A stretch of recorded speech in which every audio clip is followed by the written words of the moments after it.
gedeelte vanoggend lees, van die persoon kant langs jou en wat dit is. Ons God wat met ons is, Here, ons is juis hier om vanoggend nie net die woord te hoor nie, maar die geleentheid te gee om ons te kom verander. Waar ons die woord op papier lees, Here, maak dit vir ons lewe. Wees die brood van die lewe vir ons elkeen.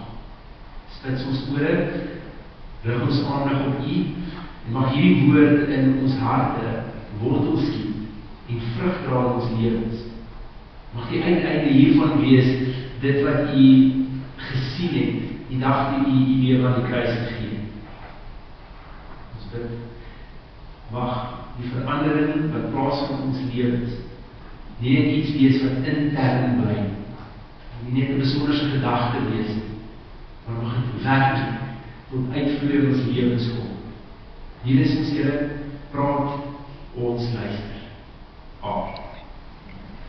Met ons tekst kom vanoggend uit 2 Samuel 15. Ons gaan eintlik baie kort gedeelte lees.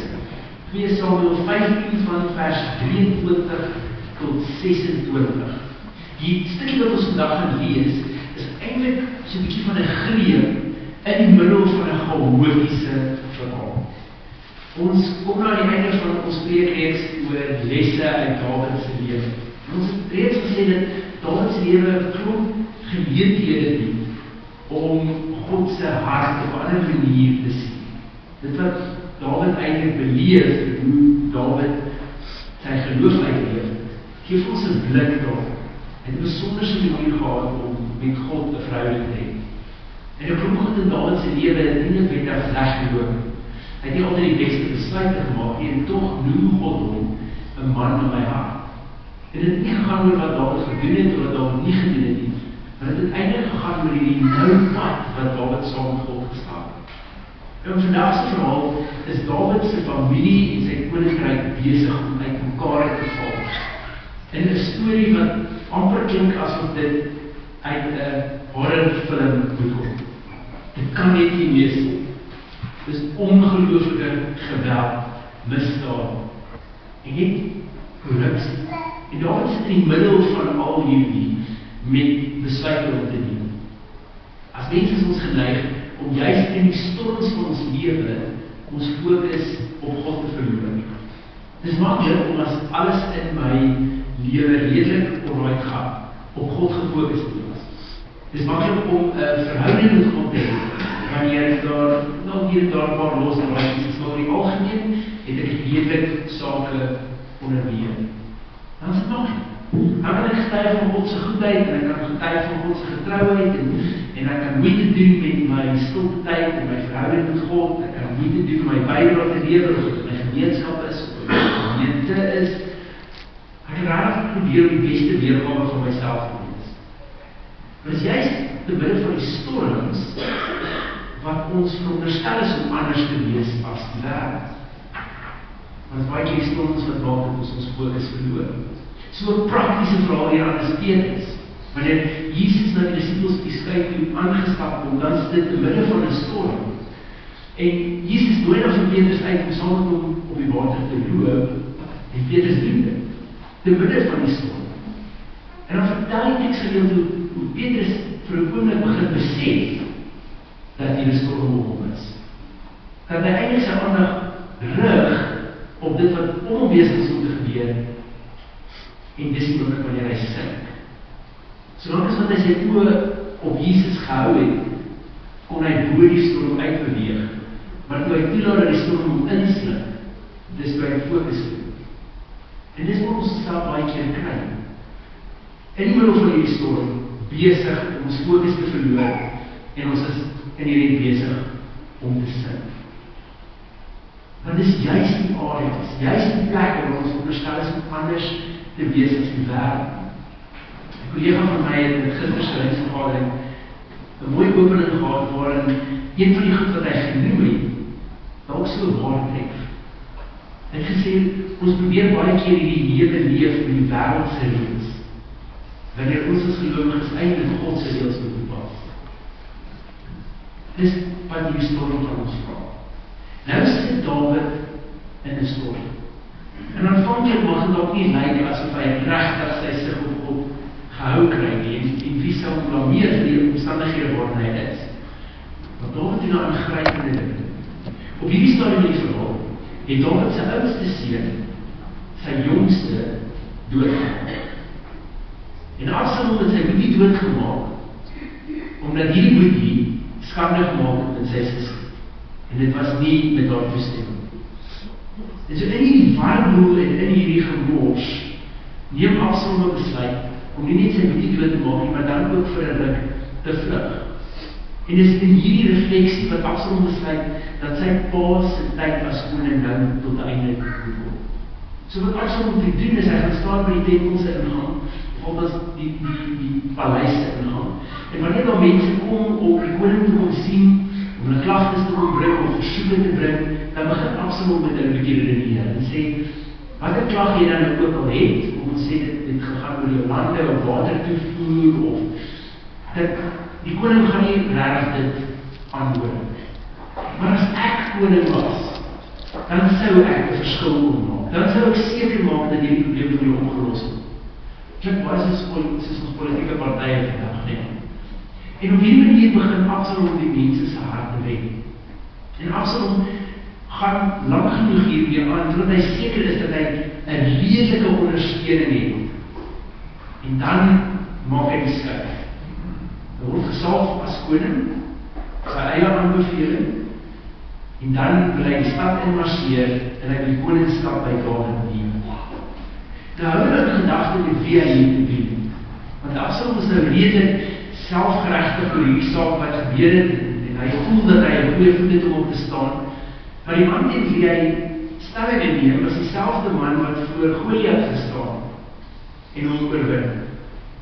Dis dieselfde man wat deur God gesalf was, toe Saul lankal as koning verwerp is. En Dawid, anders as Absalom, het nie homself gesalf tot koning. Hy was gesalf deur Saul. En verder nog, Dawid was bekend vir die ongelooflike krygswerk wat hy gedoen. Hy en sy manne het legendes gemaak oor wat hulle kon verower en wat hulle kon regkry. Dit lyk amper op die stadium die verhaal asof dit sinneloos is. Absalom is eintlik besig om 'n perd op te saal wat hy nie weet of hy gaan kan ry of nie.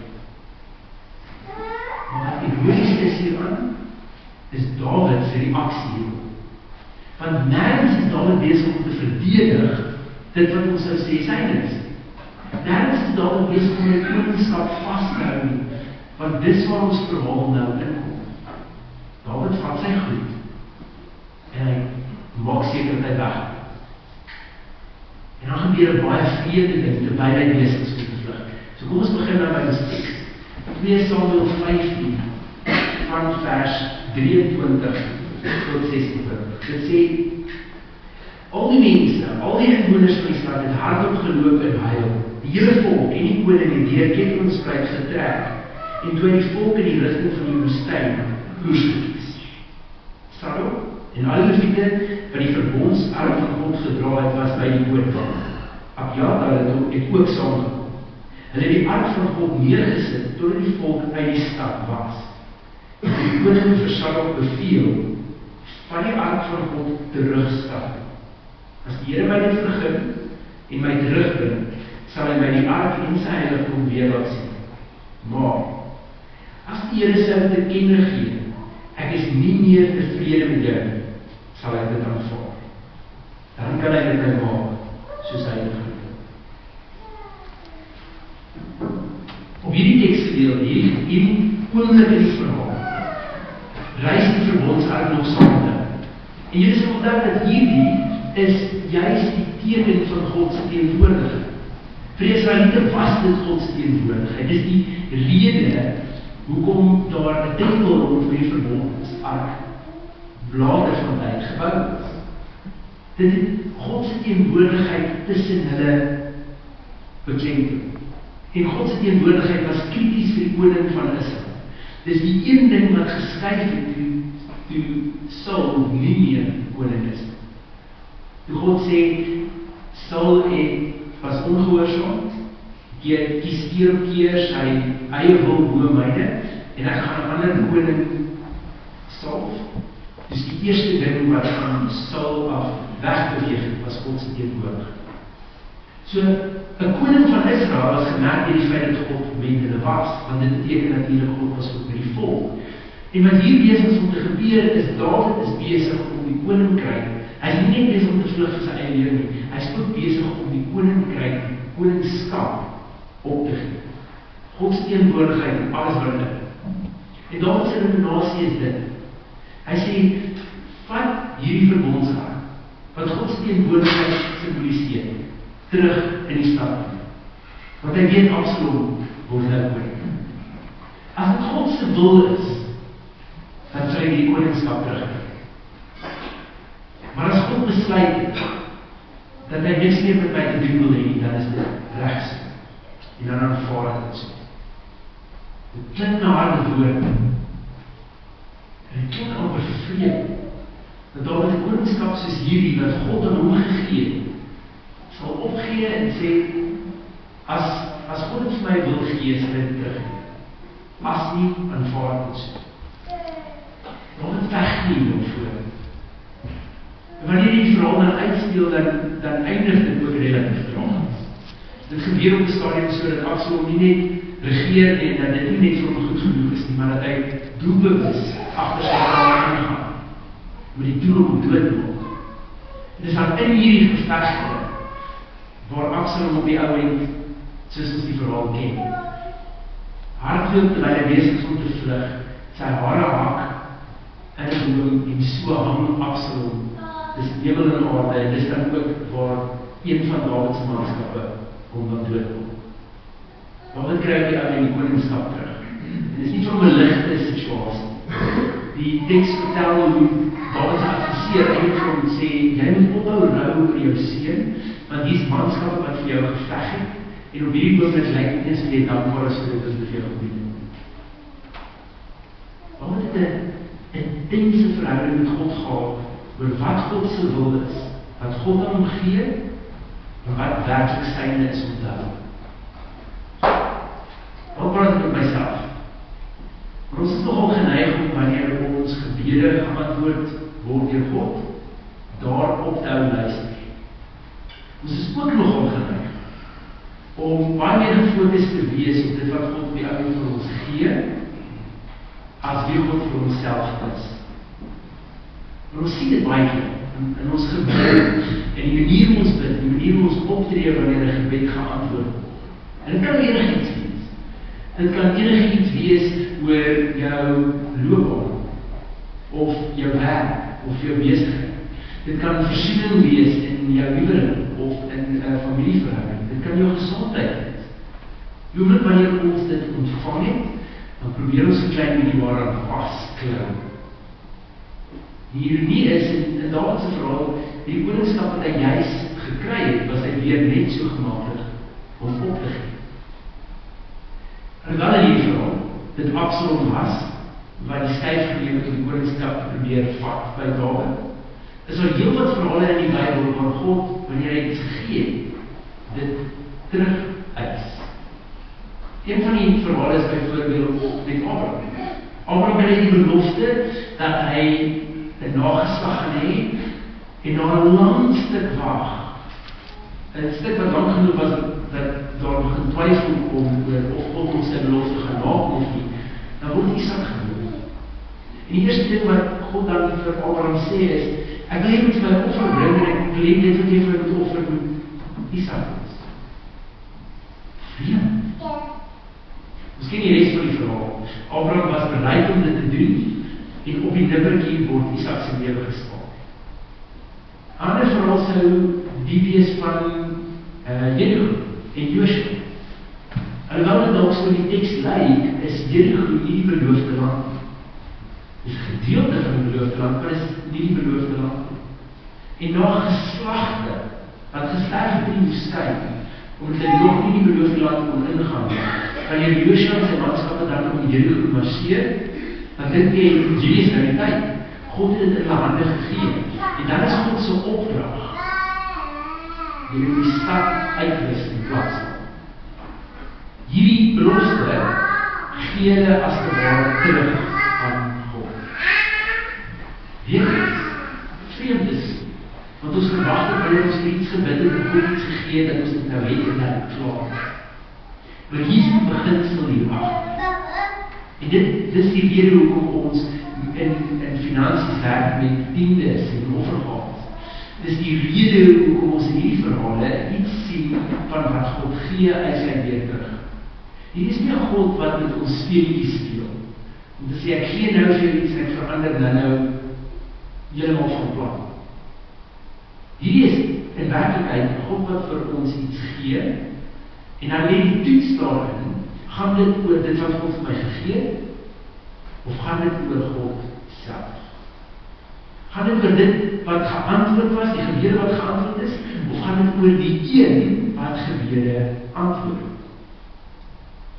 Vir Israeliete beteken om die eerste gedeelte van wat hulle ontvang het, van die beloofde land, aan God net so terug te gee. Vir Abraham, dit beteken om die beleidheid van die seën wat hy ontvang het, die belofte, aan God terug te gee. Dink aan Hanna. Hanna, wat gebid het vir 'n seun. Sy kon nie kinders hê. Sy bid so intens vir 'n seun, dat Eli die priester wat haar sien bid, dink sy is dronk. En dan verduidelik Hanna aan die situasie, en Eli sê dan, God sal jou gebede antwoord. Hanna kry dan 'n seun. Saam. En dis ook hierdie seun wat sy dan kon teruggee aan God. Die rede hier agter is weer iets. Gaan dit oor dit wat ek kry, of gaan dit oor die God self? En nou wil ek julle vandag gerus stel word.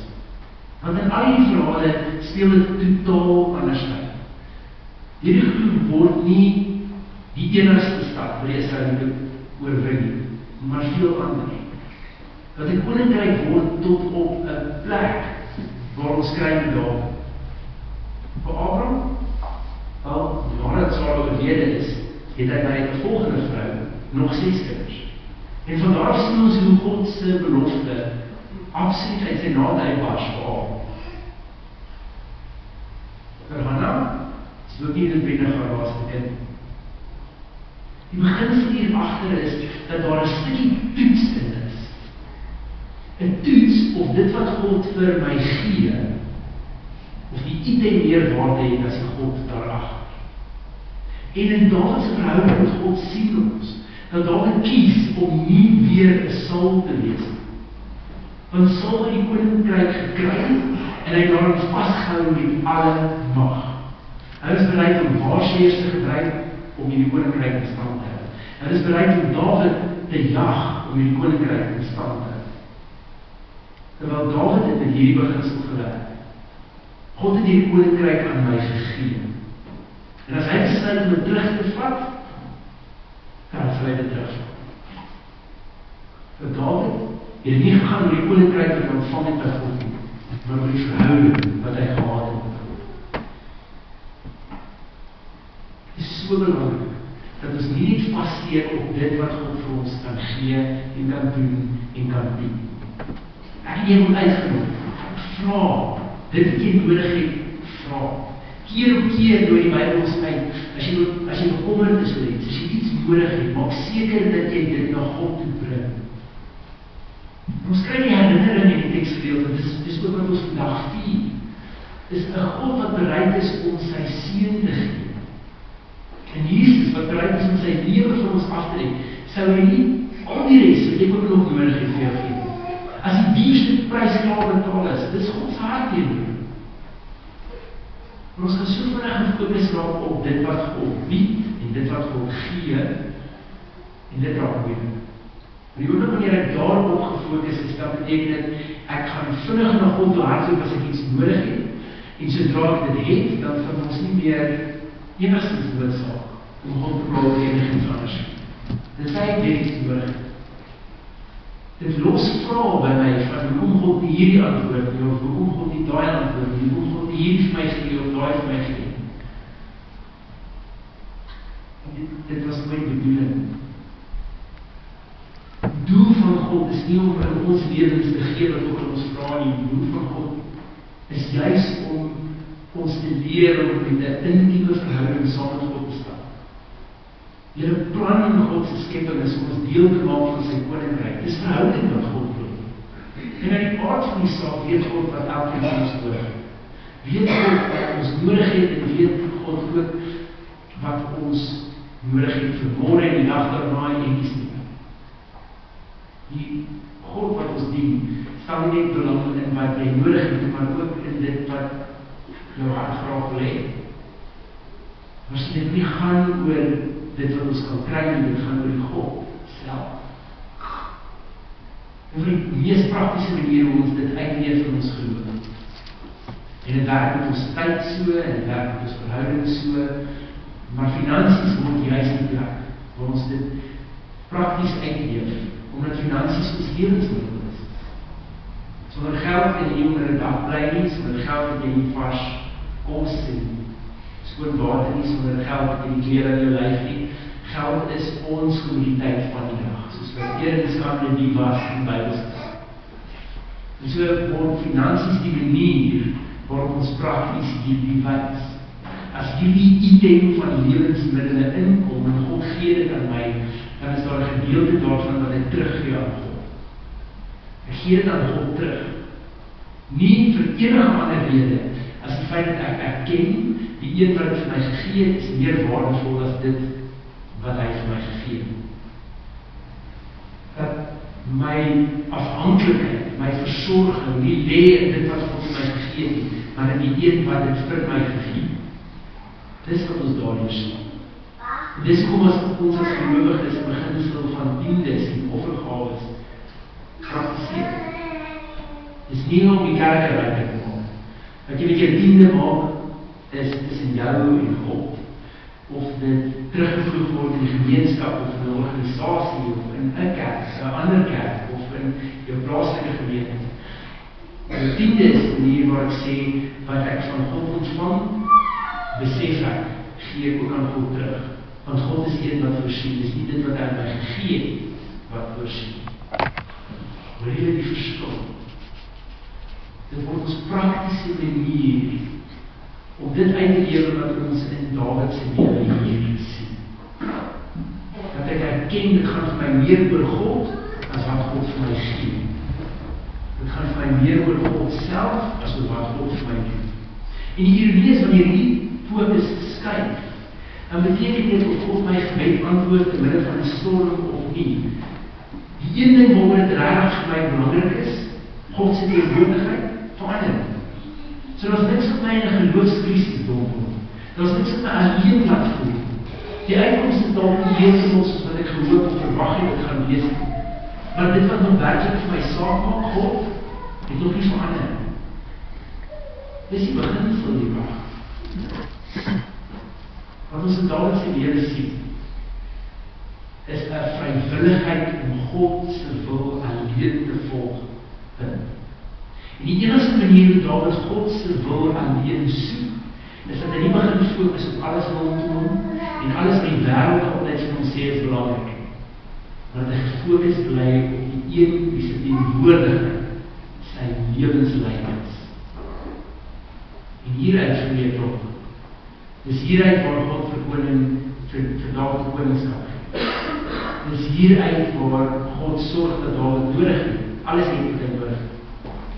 Dis uit hierdie fokus uit dat God sy belofte nakom aan Abraham vir 'n nageslag.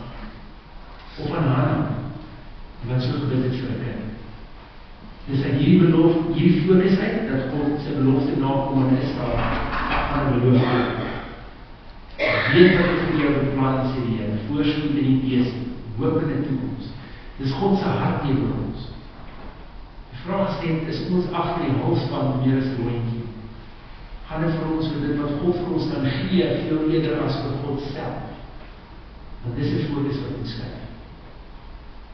Die vinnigste mens om te toets of dit gaan oor dit wat God vir jou gee, teenoor God self, is die vraag, is jy bereid om dit wat God vir jou gee, net so terug te gee in God se hand.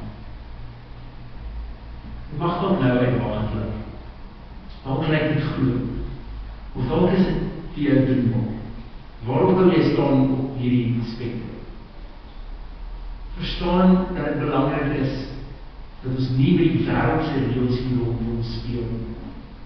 Die wêreld gaan vir jou grond sê. Die wêreld sê vir jou, jy is afhanklik van 'n salaris. Die wêreld sê vir jou, dat jy maar redelik moet veg, want dit is survival of the fittest. Die wêreld sê vir jou, dat jy bitter mooi moet werk met hulpbronne.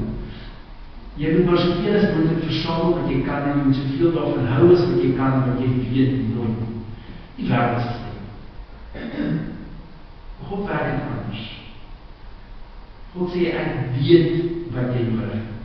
Ek ken nie die hare op jou kop. Hy is my meer kostbaar as die veldblommetjies waaraan ons sien in die bullevoels. Jy sal ek my lewe gee. Is al die rest wat jy nodig het dan onbelangrijk. As die wêreld sê, soveel as wat jy het, moet jy aan vasthou, aan Godse reëls en Godse beginsels, soos wat jy saai, sal jy oes. Het is reg belangrik dat ons fokus verstaan gemeente. Dat ons fokus hou op die een waar dit reg gaan en wat belangrik is. En dat ons besef dat ons volgens Godse reëls in die wêreld speel. As ons niks anders as die wêreld nie, hoe maak ons 'n verskil? Hoe maak ons 'n verandering? Hoe skuif ons dit wat nog altyd geken is? Maar is juist in die anderse lewe, waar God se hart, God se omgee, werklik na vore kom. So vanoggend wil ek ons almal uitnodig. My interest. Is ek en jy bereid om dit wat God vir ons gee, net so terug te gee? Vergeet ander rede. Dis die feit dat ons weet, dat die een wat vir ons gegee en gesorg het, altyd vir ons gee en versorg. Ek wil laaste opmerking maak. Ons lewe dalk baie keer oor die illusie dat God se wil my altyd kry op plekke wat lieflik, mooi en perfek is. Dit is nie die geval. God se wil lei ons baie keer op plekke wat 'n bietjie ongemaklik is. God se wil lei ons baie keer op plekke wat nie altyd baie lekker is om by te wees nie, of nie baie maklik is om deur te gaan. Maar God se belofte is altyd dat hy by ons is, en dat ons meer as oorwinnaars is in hom wat vir ons lief is. Dus ons het nodig om die wêreld en die lewe om ons op so 'n manier aan te maak. Te weet God se wil en God se wil alleen. Of hierdie my in 'n maklike posisie plaas, of hierdie van my meer gaan vereis as wat ek gedink het moontlik is. Ek weet aan wie ek vas. En dit gaan nie oor wat die God kan bied nie. Dit gaan oor wie die God vir my is. Dit is nodig om op 'n plek te kom. Nie dat ons minder ernstig bid, maar as God my gebed antwoord of nie antwoord, my diep dankbaarheid en lof teenoor God bly self. Want wie God vir my is, het nog nie verander. Die gebed wat geantwoord word net 'n bonus. En selfs dit wat God antwoord, is ek bereid om ook so terug te gee, sou God dit eis. Nie omdat God net alles terugwys, maar oor hierdie beginsel. Dit gaan vir my oor God. Die wêreld kan jy hou, die voordele kan jy hou. Ek soek net God. Dit wat God dan vir ons bied. Dit is 'n bonus. God gaan jou nooit alleen los. God gaan jou nie los sonder nie. Ek en jy moet net agterkom dat ons daarop kan staan. Op 'n spanning beleef rondom die goed. En God se voorsiening en goedheid ervaar en geniet. Dit gaan nie oor die goed van die God, dit gaan oor die God van die goed. Amen. Gemeente, vertrou ek en jy God genoeg dat ons weet dat wat God vir ons gee sal genoeg wees. En dat die God wat vir ons gee reeds vir ons genoeg. Vertrou ons God genoeg, te weet dit wat hy vir ons gee, ons nie nodig het om aan vas te klou en vas te klem nie, maar dat ons bron juist by hom lê, nie by dit wat hy kan doen. Ag die God wat altyd met ons is. Jesus, 'n voorbeeld van die Vader en die Heilige Gees, ons daagliks herinner van God se oorvloedige vrygewigheid, sy sorg vir ons en sy liefde in elke omstandigheid.